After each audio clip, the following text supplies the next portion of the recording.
হচ্ছে জন্য কিছু আমরা নিয়ে আসছি, ঠিক আছে? এটা আমরা সবাই মিলে, ঠিক আছে, আমরা সবাই মিলে সামান্য কিছু বাজার খরচ দিলাম।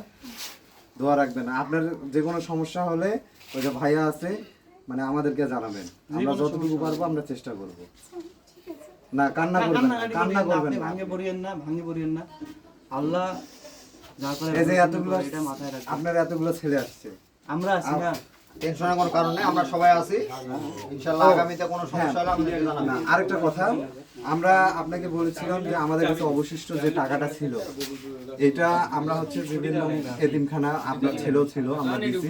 তো অনেকেই বুঝছেন, অনেকেই বলতেছে যে পরিবারের হাতে দাও, পরিবারের, আপনারা যে আমাদের সম্মতি দিচ্ছেন, আমরা এটা বলছি, তারপরেও মানুষ মানে আমাদের আমারই ছেলে বলবেন যে ওনারই ছেলে, আমরা সবাই না দোয়া রাখবেন, সমস্যা না। আর কোনো সমস্যা হলে জানাবেন আমাদের, আমরা বিরামপুরবাসী আপনাদের পাশে আছি।